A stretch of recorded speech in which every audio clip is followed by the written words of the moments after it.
This is Radio Taiwan International.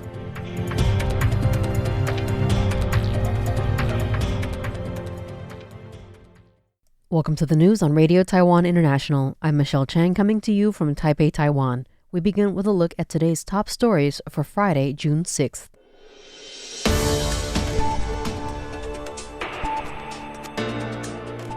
Experts predict minimal gains from the recent Trump-Xi phone call. The Straits Exchange Foundation director says that he hopes China can respect and understand Taiwan.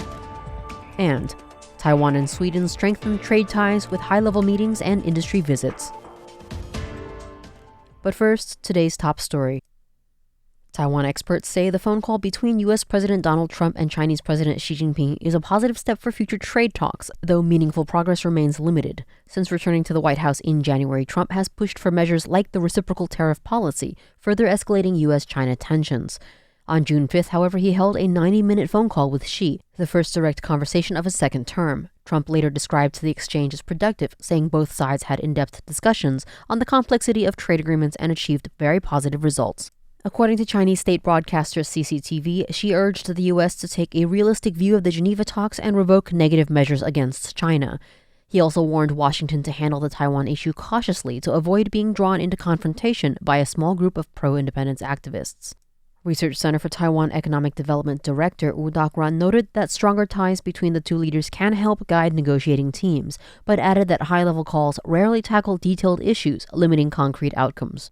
Confederation of Asia-Pacific Chambers of Commerce and Industry Director General Dr. Darson Cho observed that the U.S. hopes to revive domestic manufacturing through tariffs, while China seeks to protect its economic stability and deter foreign interference in its Taiwan policy. He said that with such differing goals, the call may ease tensions but is unlikely to deliver significant breakthroughs. Straits Exchange Foundation Chairman Frank Wu calls on China to replace confrontation with dialogue and containment with exchanges in the joint meeting of directors and supervisors on Friday.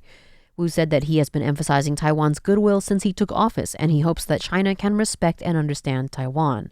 The chairman emphasized that the words United Front are commonly used on the other side of the strait, but this is a bad phrase in Taiwan. He pointed out recent attempts at infiltration and division, saying that China says they want to promote peaceful development across the strait, but behaves contrary to their words. Wu adds that various Chinese institutions frequently and frivolously make extremely contemptuous statements to Taiwan. He expressed his hope that they will understand that these words of humiliation, provocation, and ridicule are extremely unhealthy, and it is better not to say them. Wu pointed out that China was bullied by the great powers in the 19th century, but has risen as a great world power today. However, the same is true for Taiwan, which has suffered foreign rule, colonial rule, and high-pressure rule for 400 years. He said that if China can think from the perspective of others, they can see clearly that both countries share weal and woe and realize that peaceful development together is a rare opportunity in history. Taiwan's economic ministry drew strong interest during its visit to Sweden, engaging Swedish lawmakers and deepening political and economic ties between the two countries. Deputy Minister Cynthia Kiang led the delegation from June 2nd to 4th and co-chaired the 41st Taiwan-Sweden Joint Business Council meeting, or JBC, with Swedish State Secretary for Foreign Trade Håkan Jevrel. Discussions covered a wide range of topics, including energy policy, green transition, circular economy, intellectual property rights, and the startup ecosystem. Kiang also accepted an invitation from the Swedish-Taiwanese Parliamentarian Association to deliver a keynote address titled Taiwan and Sweden Jointly Build Resilient Supply Chains. Chair of the Committee on Industry and Trade Tobias Anderson praised Taiwan's dynamic economy and impressive performance, calling Taiwan a key economic and trade partner for Sweden. Kiang underscored Taiwan's critical role in global supply chains, the development strategy of its 5 key industries, and the country's policy responses to today's economic uncertainties. She also held in-depth discussions with cross-party lawmakers and parliamentary advisors on Taiwan's energy policy and semiconductor deployment.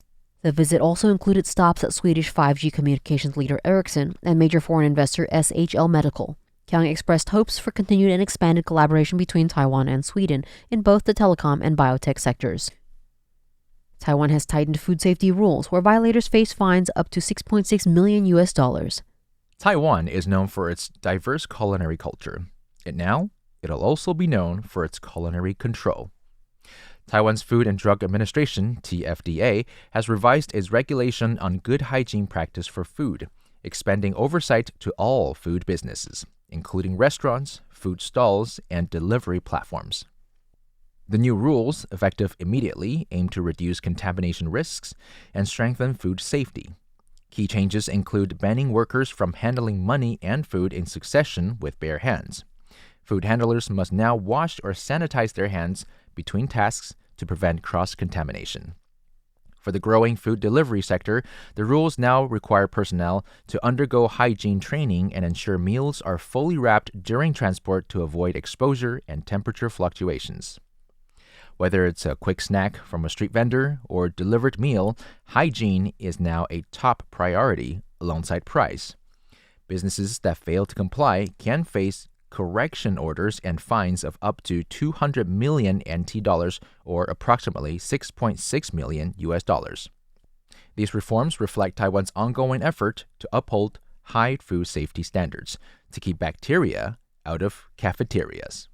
Joey Chow for RTI News. U.S. tech media says Huawei's path to catching up with NVIDIA may be far more costly and time-consuming than expected. NVIDIA CEO Jensen Huang has repeatedly warned of Huawei's growing AI capabilities. However, according to a report published Thursday by U.S. tech outlet The Information, Chinese tech firms face steep hurdles in switching away from NVIDIA's ecosystem. Many have long relied on the company's CUDA platform, making any transition difficult. Meanwhile, Huawei's AI chips reportedly suffer from technical flaws such as overheating and system crashes. The Information reports that Huawei is struggling to convince China's tech giants, such as ByteDance, Alibaba, and Tencent, to adopt its AI chips. Despite tightening U.S. export controls, these firms continue to favor NVIDIA hardware and have yet to place large-scale orders for Huawei's alternatives. Analysts at Bernstein note that Huawei may only gain traction in the AI ecosystem if a major developer, such as Chinese startup DeepSeek, commits to using its chips and software extensively for AI training. Adding to the challenge, the U.S. Commerce Department recently issued a warning that any unauthorized use of Huawei's AI chips could violate U.S. export laws and result in severe criminal and administrative penalties. The report concludes that while Jensen Huang's warning rings true that U.S. sanctions are fueling innovation in China, the final stretch in the AI race may prove more difficult and expensive than anticipated. Pressure from wages to increase in 2026 is heightening, according to results from a 1111 job bank survey released on Friday. In the survey, 66.7% of participants reported that they do not expect a salary increase in 2025 and hope for one next year. From 1,069 valid questionnaires, the 1111 Job Bank survey showed that 18.5% of office workers said they have already received a salary increase in the first half of this year, with an average salary increase of 2,300 NT dollars, which is 76 US dollars per month, and 14.8% are optimistic about one. However, it is also reported that 66.7% see no hope for a salary increase, with the primary reason being a lack of a regular salary adjustment system. Other reasons include poor company profits and unspoken rules. 1111 Job Bank spokesperson Yu Jae Chuang analyzed that 91% of office workers are dissatisfied with their salaries, a 6-year high. She elaborated that although the minimum wage has been raised every year, those who earn slightly higher than minimum wage have not received a salary increase for a long time. Chuang underscored that this population, which accounts for the largest percentage in the job market, still has to bear the pressure of inflation and is frequently overlooked. The legislature amended the Securities and Exchange Act last year, which requires listed domestic companies to set aside profits to increase the salaries of grassroots employees. However, the Job Bank called for an amendment to the act to cover all small and medium-sized enterprises. Transportation Minister Chen Sikai announced on Friday that the government has partnered with 6 domestic airline companies to provide priority boarding services for active-duty soldiers as a gesture of honor and respect. The initiative will take effect this fall at all 4 of Taiwan's international airports. Chen emphasized that the prosperity and stability of society rely on the selfless dedication and unwavering defense of its soldiers. Under the new policy, active-duty military personnel will be eligible for priority boarding by presenting their military ID at the gates. He added that the Transportation Ministry will continue to review the program and hopes to eventually extend the benefit to military dependents. As for veterans, Chen noted that challenges related to identity verification remain, so their potential inclusion will require further discussion. Defense Minister Wellington Koo also commented on the initiative, describing it as a meaningful way to show national appreciation for military service. He expressed confidence that all military personnel will feel proud to receive this recognition. Koo further noted that in the past, soldiers were only permitted to travel abroad as part of group tours. However, since he took office, a new policy has been implemented to lift that restriction, allowing soldiers to travel independently. Thanks for joining me for the news. I'm Michelle Chang. Stay tuned for another 50 minutes of English language features brought to you by Radio Taiwan International.